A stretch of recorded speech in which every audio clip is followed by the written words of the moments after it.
కలిసి తండ్రి ప్రార్థన కూడుకుని ఏర్పాటు చేస్తే దాన్ని బట్టి మీ కొనలు చదువుకునే భాగము ప్రభావం నాకు ఆత్మీయ కొరలు పంచబడవలసిన ప్రార్థన చేస్తా ఉన్నాను. అయోగ్యమే అపాతం దేవా నిశ్చితమలు చేసి కావాల్సిన మాటలు దయచేస్తాల్సిందిగా ప్రార్థన చేస్తాను. చేసిన వాళ్ళని చేతి పట్టుకుంటూ మా ప్రభువు రక్షకుడైన యేసు క్రీస్తు వారి బిడ్డలు వేడుకొంచున్నాం తండ్రి.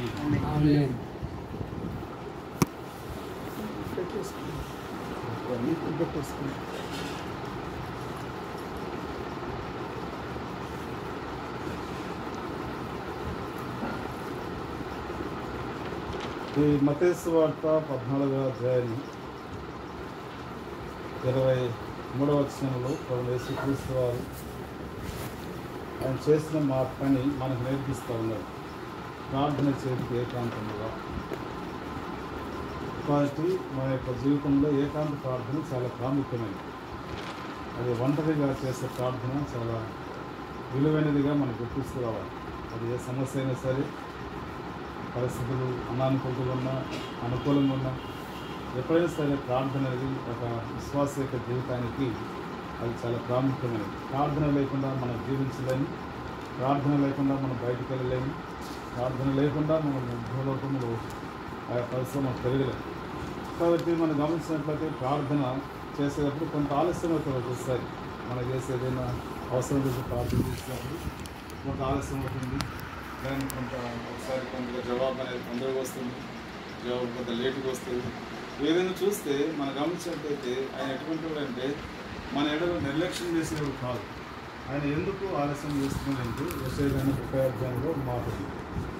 యెషయా గ్రంథం 30వ అధ్యాయం 18వ వచనంలో మీరు సరిగ్గా గమనించండి. యెషయా గ్రంథం 30వ అధ్యాయం 18వ వచనంలో, కావున మీ యందు దయ చూపవాలని యెహోవా ఆలస్యం చేస్తున్నాడు, మిమ్మల్ని కరుణింపవాలని ఆయన నిలబడి ఉన్నాడు. కాబట్టి ఆయన ఎందుకు ఆలస్యం చేసేది ఏదంటే మన ఎందుకు దయ చూపాలి. ఇంకా ఎంతసేపు, ఎంతవరకు మనం ప్రార్థన చేస్తాం, ఎంతవరకు ఆయన మీద ఆధారపడతాం, ఎంతవరకు ఆయన వైపు చూస్తాం. అనేక సందర్భాల్లో మనం ఏం చేస్తామంటే ఏదైనా అవసరత అక్కడ వచ్చినప్పుడు మనం కొద్దిసేపు ప్రార్థన చేస్తాము, తిరిగి మనుషుల మీద మనకు ఆలోచన వెళ్ళిపోతాయి, మనకు తలంపులు వెళ్ళిపోతాయి.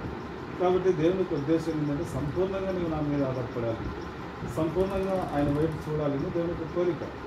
కాబట్టి అది ఏదైనా సరే ఇదే కాలంలో మనం ఎంత ఆశతో వచ్చినాం, దేవుడు మన ప్రార్థన ఆలోచిస్తాడని, దేవుడు మనకు జవాబిస్తాడని, మన అక్కలన్నీ కూడా తీరుస్తాయని దేవుడికి ఆశతో వచ్చినాం.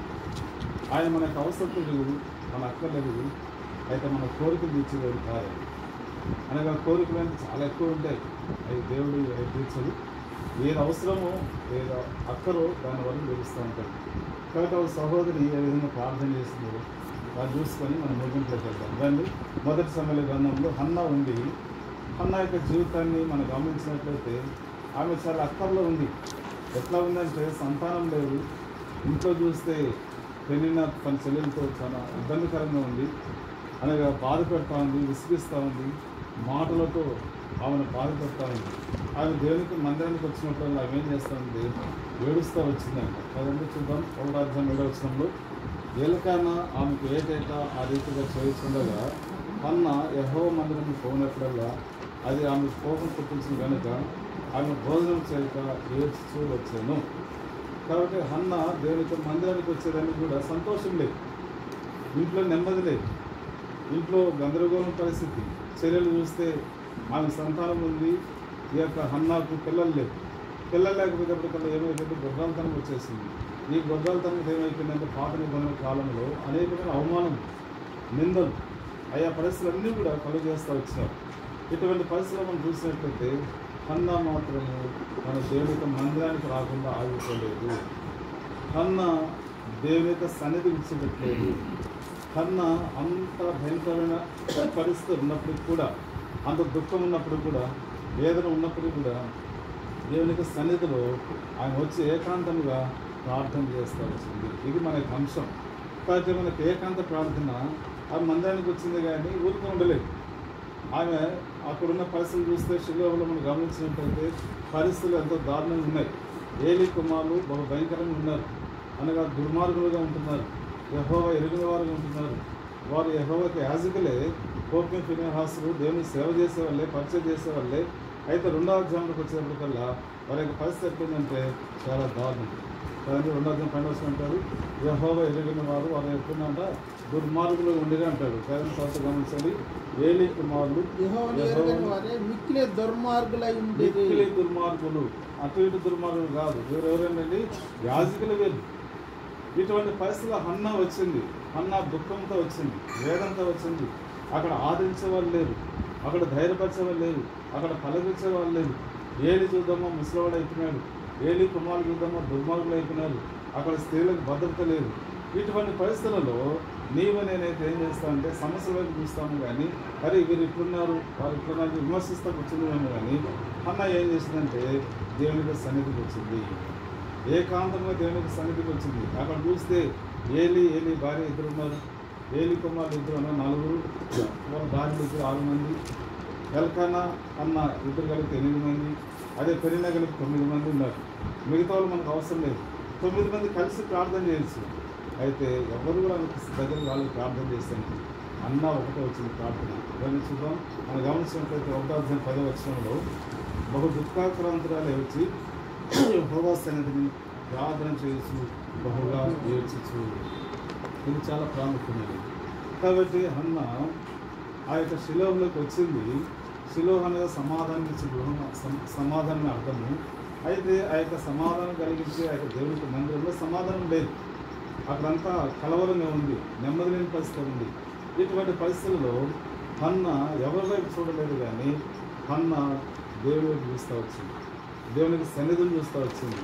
ఆమె బహు దుఃఖాక్రాంతురాలై బహుగా ఏడుస్తూ వచ్చింది. కారణం ఎందుకంటే తన హృదయం రద్దులైపోతాడు. తన అంతరంగంలో ఎట్లా ఉందంటే దుఃఖము కనుకొరస్తూ ఉంది. ఒకవైపు చూస్తే సంతానం లేదు, ఒకవైపు చూస్తే గొడ్డలని ముద్రపడింది, ఒకవైపు చూస్తే అవమానం పాలు, ఒకవైపు చూస్తే అనేక నిందలు, అటు పెళ్ళినట్టు సమస్య. ఈ విధంగా చూస్తే సరే దేవునికి సన్నిధిలో కన్నా వద్దామంటే ఆదరణ లేని పరిస్థితి, నెమ్మది లేని పరిస్థితి. అయితే తను చూస్తూ వచ్చింది, ఏ మనుషుడు నన్ను ఆదరించలేడు, ఎవరు కూడా మా సమస్యను పరిష్కరించలేదు, ఏ డాక్టర్స్ కూడా నాకున్న సమస్యను తీసివేయలేదని చెప్పి ఒక తీర్మానానికి వచ్చింది. అవి ఏం చేసిందంటే దేవుని యొక్క సన్నిధిలోనికి ఏకాంతంగా వచ్చింది, మోకరిల్లు ప్రార్థన చేస్తూ ఉంది, బహుగా దుఃఖపడుతూ ఉంది, బహుగా ఏడుస్తుంది. కాబట్టి నేను కూడా చేయాల్సిన పని ఒకటే, మనం ఏ మనుషుల వైపు చూడాల్సిన అవసరం లేదు. అందుకే కీర్తన కాదంటే 18 కీర్తనలో రాజును నమ్ముకుంటే యెహోవాను ఆశ్రయించడం వేరు, మనుషులు నమ్ముకుంటే యెహోవాను ఆశ్రయించడం. కాబట్టి రాజులు మనుషులు వెంటనే వాళ్ళు ఏదో సహాయం చేస్తారంటే అది చేయలేదు వాళ్ళు. అయితే మన దేవుడు ఎటువంటి వాడంటే మనకి అక్కడ ఎప్పుడు తెలుసు, ఆయన ఏ సమయంలో ఏది చేయాలనో మనకు తెలుసు. కాబట్టి ఆయన కోసం మనం ఎదురు చూసినట్లయితే దేవుడు తప్పక మనకు అవసరతలు అక్కర్లో ఏం చేస్తాడు తెలుస్తాడు. కాబట్టి ఉదయకాలంలో ప్రార్థనకు వచ్చినాం. హన్నా వంటి ప్రార్థన మన జీవితం ఉండాలి. హన్నా అబలే, ఆమె గొడ్రాలే, ఆమె దిక్కులేని పరిస్థితి ఉండాల్సింది.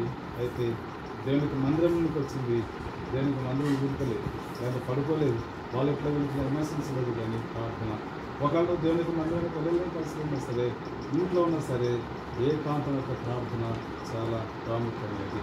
అది దేవునితో గడిపే సమయం, అది ఏ మనుషులతో గడిపే సమయం కాదు. నువ్వు ఎంతగా దేవునితో గడుపుతావో అంతగా దగ్గర అవుతాడు ఆయన నీకు. అప్పుడు నీ ఎక్కర్లన్నీ కూడా ఆయన మనం ఏం చేస్తాము చెప్పుకుంటాం. ఇప్పుడు ఉదాహరణ ముఖ్యమంత్రి రమ్మన్నాడు అనుకోండి, ఎన్నో లిస్టులు ఎత్తుకొని పోతాం. ఆయన దగ్గరికి పోతాం, సెక్యూరిటీ చూసి వాళ్ళని చూసి ఎన్ని చూసి మనం ఏం చేస్తామంటే మనం చెప్పుకోవాల్సిన బాధ మనం చెప్పుకోలేదు, మనం భయపడతాం. ఒకటి చెప్పబోయి ఇంకోటి చెప్తాం. అయితే ఈయన అటువంటి వాడు కాదు, ఈయన భయపెట్టేవాడు కాదు, ఈయన త్రోసివేసేవాడు కాదు, ఈయన అవమానపరిచేవాడు కాదు, ఈయన తృణీకరించేవాడు కాదు. నా ఇంటికి వచ్చేవాడిని నేను ఎంత మాత్రం బయటకు త్రోసివేయను అంటున్నాడు.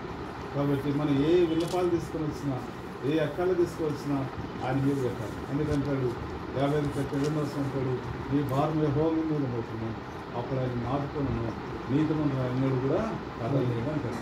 అందుకే పేతురు రాసిన 1 పత్రిక 5:7 అంటాడు, ఆయన మిమ్మల్ని గూర్చి చింతిస్తున్నాడు కనుక నీ చింత యావత్తు ఆయన మీద వేయడి. ఎవరు మన చింత లేరు, మన మీద ఎవరు మన గురించి చింత చేసే వాళ్ళు ఎవ్వరు లేరు. ఇది భూమి మీద భార్య కానీ, భర్త కానీ, పిల్లలు కానీ, బంధువులు కానీ, ఇరుపరుగు వారు కానీ ఎవరు కానీ బాగాలేదు. మనం బాగున్నామంటే కానీ అసూయపడతారు. కానీ మనం చూసి సంతోషించేవారు ఎవరు లేరు. మనం చూసి సంతోషించేది ఎవరంటే ఒక్క దేవుడు ఆయన ప్రేమ చేసి చూపిస్తారు. కాబట్టి ఈ మధ్యాహ్న కాల సమయంలో మనం అన్నా వల్లే ప్రార్థన చేయాలి. చూడండి, హిజ్కియా దగ్గరికి యెషయా ప్రవక్త వస్తాడు. వెంటనే ఏమంటాయా, నువ్వు చనిపోతావు, నీ ఇల్లు చక్కబెట్టుకో అంటాడు. అయితే హిజ్కియా ఏ డాక్టర్ దగ్గరికి వెళ్ళలేదు. అప్పుడే చాలా భయంకరమైన అనారోగ్య పరిస్థితి ఉంది. సావు బ్రతుకుల మధ్యలో ఉన్నాడు. ఏడుపు కూడా తట్టుపెట్టుకున్నాడు, కన్నీరు గార్చినాడు, అంతా చేసినాడు. దేవుడికి మాట చెప్తారు యెషయా హిజ్కియా కన్నీరు చూస్తే నేను చూస్తున్నాను. ప్రార్థన చూడ ఫస్ట్ దేవుడు చూస్తే కన్నీరు చూస్తూ వచ్చినాడు. ఎందుకంటే ఉదయకాలంలో నీ కన్నీరు నా కన్నీరు ఆయన చూస్తాడు. మన వేదన చూస్తాడు, మన దుఃఖం చూస్తాడు, మన దిగులు చూస్తాడు, మన చింత చూస్తాడు. ఇవన్నీ కూడా చూసే దేవుడు ఆయనే. కాబట్టి మనం ఎట్లా చేస్తామంటే ఒక్కోసారి ఎవరి దగ్గర ఏడ్చాను వాళ్ళ దగ్గర ఏడ్చాం, ఎవరి దగ్గర చెప్పుకొని వాళ్ళ దగ్గర చెప్పుకోం. అనవసరం వాళ్ళ దగ్గర పోయి ఏడుస్తాము, అనవసరం దగ్గర పోయి చెప్పుకుంటాము. వాళ్ళ దగ్గర ఏమవుతుందంటే మనకు అవమానం ఉంది తప్ప మిగతాది రాలేదు. అయితే ఉదయకాలం చెప్పేది ఏంటంటే, నీవు నేను చేయవలసిన పని ఒకటి. మనకు లోక రక్షకుడు ఉన్నాడు, మన సృష్టించిన సృష్టికర్త ఉన్నాడు, మన నవ నిర్మాణకుడు ఉన్నాడు, మన దేవాది దేవుడు ఉన్నాడు. మన సమస్యలు భూమి మీద ఎవరు తెచ్చారు కానీ ఆయన ఒక్కడే తీస్తాడు. కొంత ఆలస్యమైనప్పటికి కూడా అవి ఏమవుతాయంటే తప్పక సమస్య పరిష్కారం అవుతాయి. అయితే అది ఏం చేస్తాయంటే మన మీద దయ చూపించాలని, మన మీద కరుణ చూపించాలన్నాడు. కాబట్టి హన్నా వచ్చింది, యొక్క శిలోహ్లోనికి వచ్చి అంతా చూసింది, పరిస్థితి అంతా చూసిన తర్వాత ఆయనకు ఒకటి గుర్తుకొచ్చింది. ఏంటంటే ఇశ్రాయేలు ప్రజల్లో ప్రవక్త లేదు. ఇశ్రాయేలు ప్రజల్లో 450 సంవత్సరాల నుంచి ఆరాధన ఆగిపోయింది, పరిచయం లేదు. ఈ శిలోహ్లో చూస్తే భయంకరమైన పరిస్థితుల్లో ఏంటి అని చెప్పి అప్పుడు ఆమె వచ్చిన ప్రార్థన చేస్తాను. బహుగా దుఃఖాక్రాంతురాలై బహుగా ఏడుస్తూ వచ్చింది. ఆమె చేసిన మొట్టమొదటి ప్రార్థన ఏంటంటే సైన్యములకు అధిపతి యెహోవా అంటే వచ్చింది. ఆది కానీ 1వ అధ్యాయం మొదలుకొని మనం చూసినట్లయితే సమయంలో రూతు కానీ చివరి అధ్యాయం వరకు ఏ స్త్రీ కూడా మాట వాడబడలేదు. సైన్యములకు అధిపతికి యెహోవా అనే చోటే ఆమె యొక్క దేవునికి మందిరంలో అంతా పరిస్థితులు తారుమారు ఉన్నప్పుడు కూడా దేవునికి సన్నిధి ఆమె ఏం చూస్తూ వచ్చిందంటే సైన్యములకు అధిపతిగా యెహోవాను చూస్తూ వచ్చింది. కానీ ఏలేని చూడలేదు, ఓపిని ఫినెహాసుని చూడలేదు, వాళ్ళ భార్యను చూడలేదు, కానీ ఎవరు చూడలేదు అన్న దేవుని చూస్తూ వచ్చింది. కాబట్టి ఉదయ కాలంలో మనం ఎక్కడ కలిసి ఈ యొక్క కొడుకు పెట్టుకున్నాము, కొద్దిమంది కలిసినాం, ఆయన కూడా నిరుత్సాహపడాల్సిన అవసరం లేదు. ఎక్కడైతే నా నామపట దేవుడు కూడింటారో వాళ్ళ మధ్య ఉంటాను అన్నాడు. కాబట్టి దేవుడు మన మధ్య ఇప్పుడు ఉన్నాడు, ఆయన సంచరిస్తూ ఉన్నాడు. ఆ పరిశుద్ధాత్మ దేవుడు మనం ఏదైతే అడుగుతామో అది తీర్చేదని సిద్ధంగా ఉన్నాడు. అయితే నీవు నేను కూడా ఎట్లున్నామంటే ఏకాంతంగా దేవునితో సంబంధం కలిగి ఉండాలని కోరుతాం. ఎట్లా ఉంటుంది యొక్క సంబంధం? దేవునితో ఉదయకాలం లేచిన వెంటనే మనకు సంబంధం ఎట్లా ఉంది?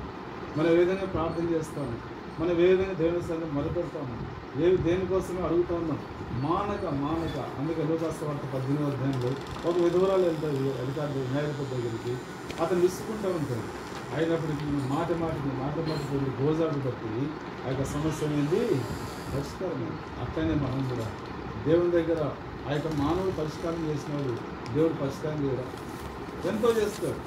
కాబట్టి మనకు కావాల్సిన ఆరోగ్య విశ్వాసం, చిన్న విశ్వాసం ఉన్నట్లయితే మనం ఏం చేస్తామంటే ఈ కొండను తీసుకెళ్ళి సముద్రంలో పడవేయబడింది కాకుండా పడేది. ఒకసారి ఒక ప్రార్థన చేస్తాను, ప్రభావాన్ని వాగ్దానం ఇచ్చినావు కదా, ఆ విధంగా విశ్వాసం ఉన్నాను కదా అని చెప్పి ఒక యాప్ చెట్టు కట్ట దగ్గర కూర్చొని ప్రార్థన చేస్తూ ఉన్నంట. తెల్లవారిని అంతవారికి ఈ చెట్టు తీసుకువెళ్ళి ఆ కొండలో పడవేయబడింది కాక అంటుందంట. మళ్ళీ కళ్ళు తెరిచి చూస్తారు, మళ్ళీ కళ్ళు మూసేది, మళ్ళీ ప్రార్థన చేసేది, ఆమె మళ్ళీ కళ్ళు తెరిచేది. ఈ విధంగా తెల్లవారినంతా చూసేవాళ్ళకల్లా ఆ యొక్క చెట్టు ఆడుంది ఆయన.